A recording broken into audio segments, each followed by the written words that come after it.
Hey, what's up, guys? So I hope everybody had a great week one.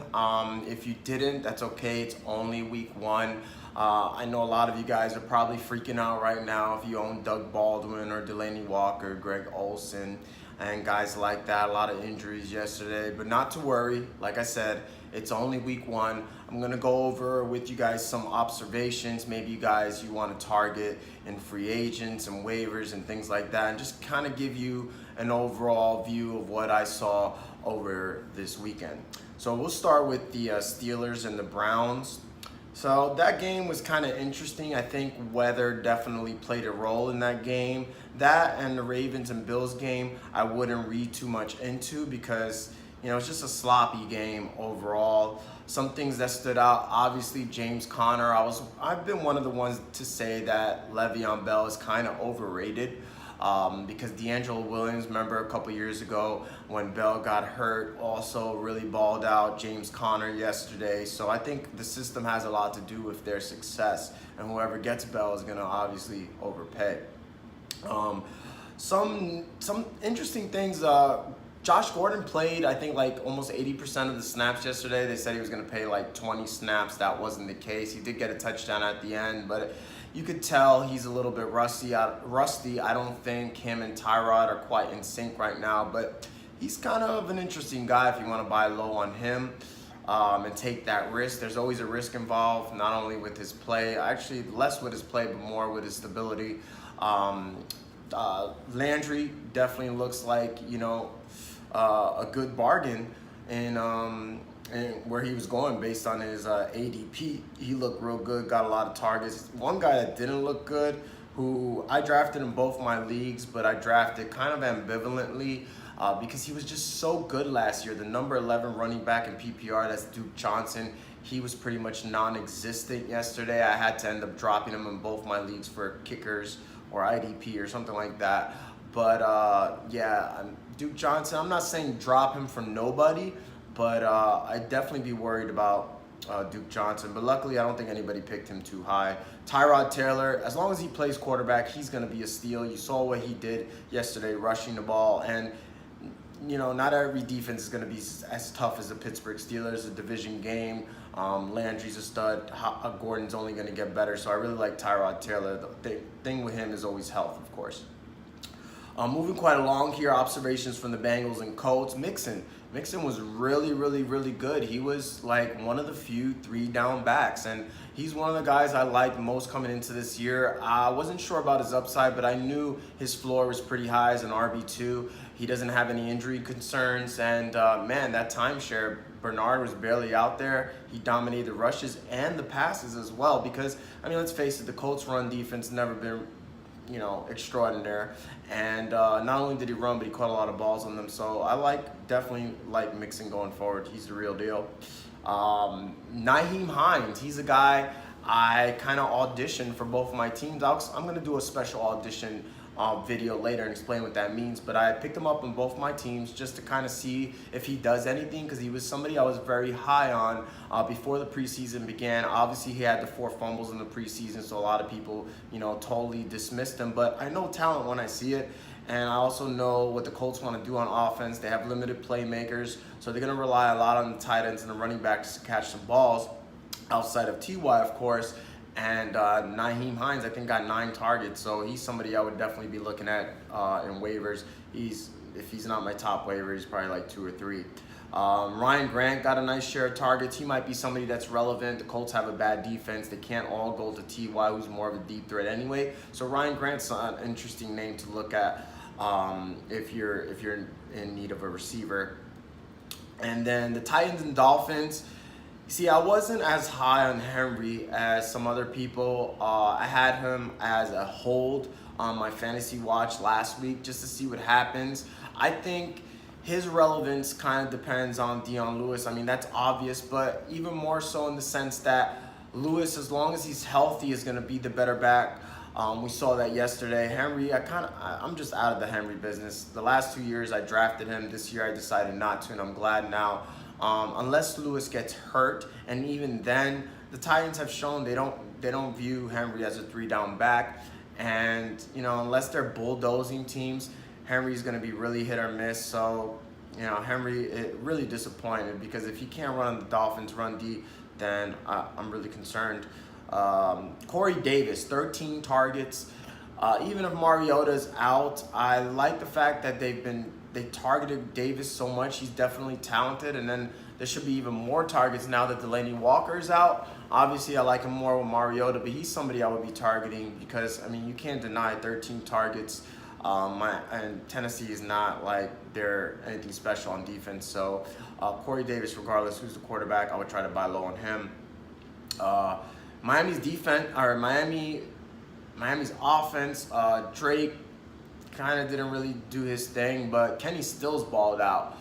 Kenny Stills is one of those guys who always does well when he's given the opportunity, so I'm not really that surprised, but he will be boom or bust because he only had 4 receptions, but 2 of them went for touchdowns, so that's a big deal on the Dolphins. Niners and Vikes. Niners offense was pretty out of sync. They had some injuries on the offensive line, and Goodwin got hurt. So, that's a tough place to play. I wouldn't be too worried about the Niners offense. Breida and Morris didn't really settle anything for me. I have them both on one of my teams, and I still have them both. A lot of people seem to drop Morris, but even though Breida had a better yards per carry, I think Morris, to me, for the eye test, looked a little bit better, more sprout. I was especially concerned. I thought Breida would get more targets in the passing game. It doesn't look like they're going to use him like McKinnon, so I still like Morris more, but we'll see. I'm going to give him another week when they're not playing the Minnesota Vikings to really determine who's going to be the lead back in that backfield, because right now, your guess is as good as mine. Kittle definitely did his thing. I think that had more to do with Marquise Goodwin being out, because I saw them really going to Kittle when he went out officially. But he had a nice game, and I definitely view him as a TE1 this year. Cook and Thielen, or Cook, I was surprised. 80% of the snaps, and not only that, but he got a ton of targets, very involved in the passing game. I have Cook in one of my leagues, so I was very happy to see that. I was very concerned getting him as my lead running back, but it looks like he's going to be every bit that guy, and the rushing will only get better. I think San Francisco is an underrated defense, particularly against the run, and I think they'll be, as the season goes along, Dalvin Cook is somebody I would try to buy low on. Texans and Pats, Watson, I'm still a believer in Watson. He's coming off an ACL. First game at New England, that's no easy feat against the GOAT. But he'll have better games. Fuller should be back next week. So I think that's a guy, if you want to try to buy low on a quarterback, I think quarterback's deep, but he's definitely, still top 3 quarterback in my opinion. Dorsett filled in for Edelman nicely. That slot role, anytime you have a Pats receiver in that role, they're going to be productive. So, for the next couple weeks, if you want to get Philip Dorsett, then he's going to provide some value for you. Gronk is Gronk. What else? Hopkins, I called this earlier. Belichick's a master taking away a team's best player, so wouldn't worry about him. So I really, this is the game of status quo. Wouldn't worry too much about any of these players. I thought Lamar Miller might have a big game, but that whole offense seemed out of sync. Bucs and Saints, Fitzpatrick. I can't say I'm that surprised. Of course I'm surprised. 400 yards, 4 touchdowns. And I thought New Orleans, playing at home, their strength was their secondary with Lattimore and those guys, but I don't know what happened. I did think the New Orleans Saints, I do believe they won't make the playoffs this year. I should have went with that as my bold prediction. I do feel that way, though. I did feel that way. I still feel that way. But I really thought they would beat the Bucs at home with Fitzpatrick. Mike Evans, a beast. Chris Godwin is somebody I'd be looking to buy. I don't know if Deshaun Jackson's going to play. He went ham. I knew one of those 2 guys was going to go ham. Didn't think Evans would go ham. I thought another Bucs receiver would go good since Lattimore would be on Evans, but everybody had a good day. Even Godwin caught 1 touchdown that saved his day, but he's somebody I would be looking at. Kamara's Kamara. Didn't look like his role changed with Ingram being out. He still didn't carry the ball much, still got a ton of targets. I mean, the guy, dude's a beast. Enough said about him. Meredith was a surprise scratch. Ginn, kind of like the whole situation with the Bucs. I thought one of those New Orleans Saints receivers would go off. Little did we know, they all went off. Michael Thomas, he's a beast. But I would look to Breeze. He had a great game. He usually plays good in the beginning of the year, especially at home. You can try to sell him. Jags and Giants. Man, I wanted Barkley so bad. I don't know. I'm going to keep telling you guys this story till I'm blue in the face. But I got in late on one of my drafts. They auto-picked me, Antonio Brown. I would have went Barkley and then Tay in the second round. But instead, since I got Brown, I never pick a receiver in the first round, especially that high up. I would have even chose Hopkins over him, even though Brown had a good game. But anyway, and then I got Cook in the second round. But my team could have been Barkley and Tay, which I prefer over Brown and Cook. Anyway, enough of that. Really wanted Barkley. I mean, he had a really good game against a really tough defense. You guys saw the big run. This guy's just got it all. He's going to have 30-point games on the regular. OBJ, I talked about this before too. Pat Shurmur's one of the best offensive minds. He found ways to move OBJ around, which other coaches have not done. And, you know, he was able to do his thing. He had like 15 targets, 10, 11 receptions. And that's what great coaches do. And with the talent like OBJ, you know, he can do stuff on own with jump balls. And if you start moving him around and getting favorable matchups, he's going to do what he does. He's another one that expects some 30-point games on the regular. What else? We saw Yeldon did okay. I'm not a buyer in Yeldon.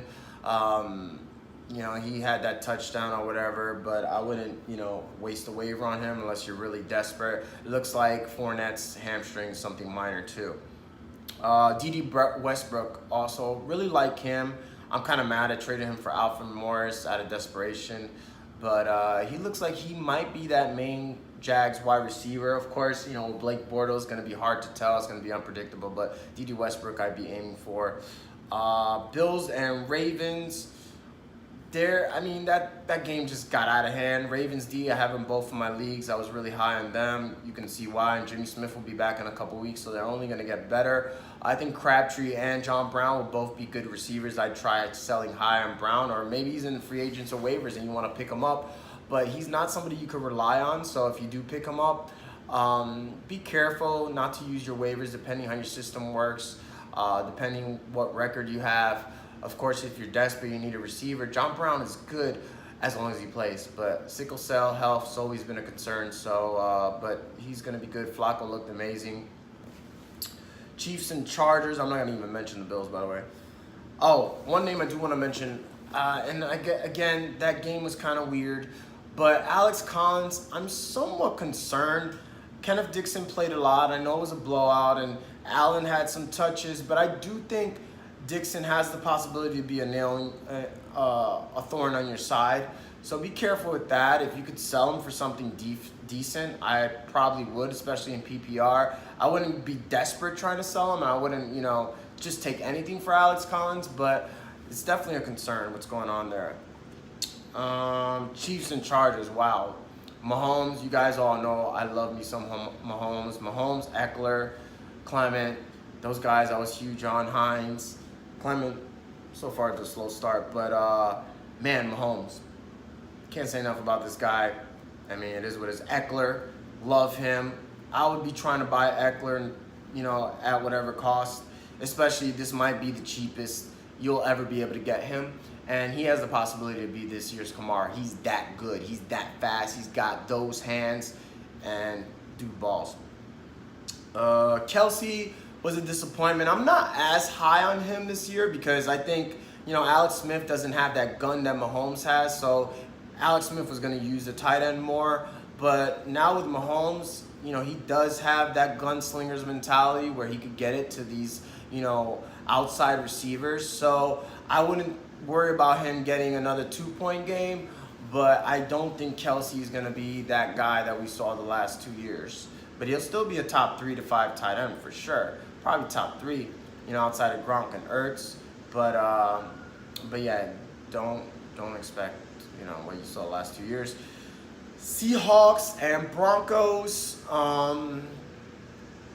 Sanders, I mean, I knew he'd be good. Marius Thomas had a good game. Seattle's right corner was out, so that kind of, had something to do with that. Obviously, Keenum's an upgrade over the quarterbacks the Broncos had the last couple of years. Royce Freeman, he was somebody, again, I wasn't that sold on. I saw him. He didn't really do anything to impress me. I mean, it was preseason. Some of the big runs he had, I mean, we know he's a big guy, but when you're running against second and third team defenses, they're not scheming. And I knew there would be a rotation. Denver's defense, I also said to sit Russell Wilson. I don't mean literally sit him. I mean, he might disappoint. And I'm out. I'm all out on Denver. Even though they won yesterday, that coaching staff, both offensively, defensively, I mean, Seattle has no weapons. And yes, Russ is great. But once Wade Phillips left, that defense left with him. I would not look for Denver to be a dominant defense this year. They might rack up some points in fantasy here and there. But I'm all out on Denver, both offensively and defensively. Lindsey, I wouldn't overpay for it either. He had that nice touchdown, but it's going to be a committee. I don't think they're going to be a great offense. Seattle's not a great defense. I'm not buying in. The only person I'm really buying on the Denver offense is Sanders. Even Demaryius Thomas, I think, will be hit or miss, and he's getting up there in age. So outside of Sanders, I don't want nothing to do with Denver. Similar to Seattle, outside of Russ, I really don't want anybody. Carson looked really good, but I don't trust Pete Carroll. He always wants these committees and stuff like that. I'm tired of these committees. So, yeah, if you want Carson as a, here and there flex, I think he has talent. I just don't trust the coaching staff, and it's similar to it's like that in Denver as well. Redskins, wow. I was really impressed. Not so much shocked, but just Alex Smith is just such a good quarterback for a team that has a good defense because he doesn't turn the ball over. He always makes the right play. He's accurate, and that's the perfect quarterback, maybe even more so than Cousins. As long as Jordan Reed stays healthy, he'll be, a top 3 to 5 tight end every single week, but I would still try to sell high. I don't have faith that he'll stay healthy, but man, Thompson, I was surprised about that. This guy had a major injury last year. I talked to him at the fantasy convention. He really looked good. Same with AP. But AP, I would also try to sell high on because, the dude carried the ball 26 times at 35. I don't think he could keep doing that and expect not to break down. At least Arizona ran him rugged last year too, and he eventually cracked. So, but man, all these guys look good. That Washington defense, yes, they're for real. And, Sam Bradford, Fitz didn't do anything to the second half when they were down a lot. So I'm not big on Fitz this year. I'd be trying to sell him as well. David Johnson, one of the concerns I had about him was this offense, and it looks like they're not going to be a good offense. So David Johnson, I'm not sure if he'll live up to that ADP. David Johnson could go off in any moment, but Arizona's just not a very good football team. Cowboys, Panthers. I said Cam was going to have a hard time. That O-line is really bad. Dallas secondary is really good, and I don't think Cam is a particularly good thrower of the football. They did get lucky because Dallas' offense is even worse. And I'm not saying Panthers' offense is bad, so actually, let me backtrack there. But, with a bad offensive line, it's going to be tough. And Cam still did his thing on the ground. He'll still have his days, but, it's going to really hurt McCaffrey's true potential and Cam's. And now Olsen's hurt, so I was surprised we didn't see more of DJ Moore. Talented guy, maybe now that Olsen's out, we will see more. But outside of McCaffrey and even Cam's going to be shaky, that offense, I'm not a fan of Funchess. Olsen's out, so Panthers might struggle a little bit this season, and Cam, Cam's going to struggle. Cam's going to struggle without Olsen. That's his security blanket. Zeke, that offense is a mess. The only thing good out of Dallas is their defense. I've been, touting them all offseason, but it's a shame because that offense is really bad. Dak's not the same without that great offensive line, and neither is Zeke, even though Panthers are a good rushing defense. But I expect Dallas, unless they make a drastic change at the offensive coordinator position, they're going to struggle. I'd stay away from all Dallas players outside of Zeke. Packers and Bears. Whoa! Aaron Rodgers is the man. Jeez, this guy, I don't know how he did that. That defense just looks so dominant, and he just comes back, and he played better hobbled than he did when he had both his knees. So that was crazy. Allen Robinson really impressed me. He looked really good. Like, he was just grabbing balls. I know he didn't go off because he didn't have a touchdown. Mitch Trubisky, also, the thing I observed about him is he's a little quick to run. So that's a little bit of a concern, but I think he'll grow up. He's got weapons. Don't worry about Burton. The targets were there. The Green Bay, you got to tilt your hat. They played really, really good defense. So I wouldn't worry about Burton. I think Robinson's somebody to buy low on. Howard looked really good. I was surprised how involved he was in the pass game. Cohen was out there a lot too. Like I mentioned, I don't know, in one of these videos, I said don't be surprised if they show Cohen or if they put Cohen and Howard in at the same time. This is exactly what they did. I expect bigger games out of Cohen and Howard both moving forward. That offense is only going to get better, but Mr. Trubisky still's got some growing up to do. But good thing is he didn't turn the ball over, but I think he needs to, look downfield more instead of looking to run so much. Packers, all their receivers played good. Cobb is somebody I'll probably try to sell high on. Allison looked good. Devontae Adams is Devontae Adams. And, I think all three of those receivers could be relevant. Cobb, I'm saying sell because he hasn't proven to stay healthy. And, I think he'll be more hit or miss. And that's it when it comes to yesterday's games. Now let's talk about, you guys, if you had Doug Baldwin, I don't know how deep your receivers are, but maybe you want to target a guy like John Brown in free agents or waivers, D.D. Westbrook, Corey Davis, some of these players with high upsides that you could get at a decent rate. I would try to go after to fill in the shoes for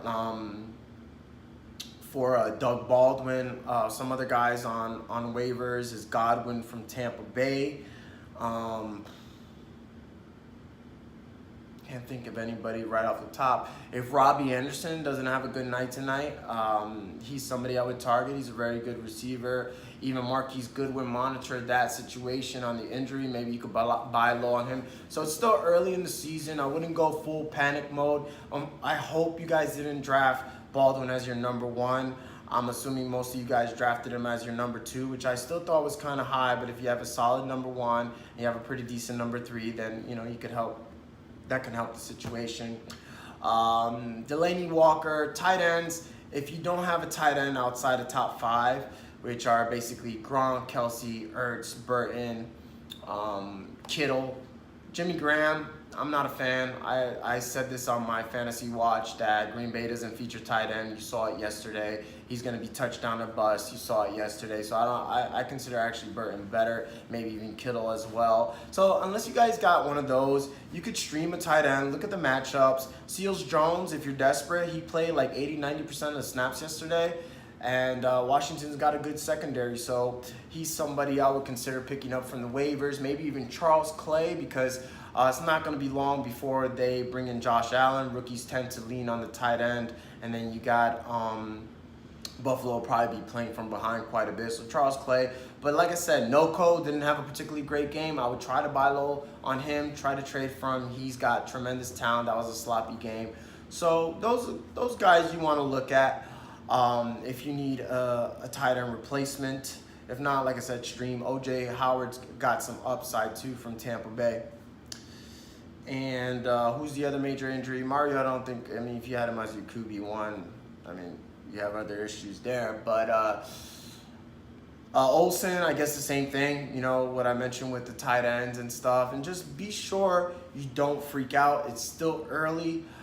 Make sure you work the free agents, the waiver wire. It could be a little harder to put a trade, but I wouldn't get desperate quite yet. Be on the lookout for my waiver targets coming out tomorrow and free agents. And then between today and tomorrow, I'm going to try to make an auditioning video. This will help you guys a lot to try to get the best players and be one leg up on your competition. Well, other than that, guys, make sure you follow me on social media, Twitter, Facebook, Instagram, @SportsLibs. I'm out.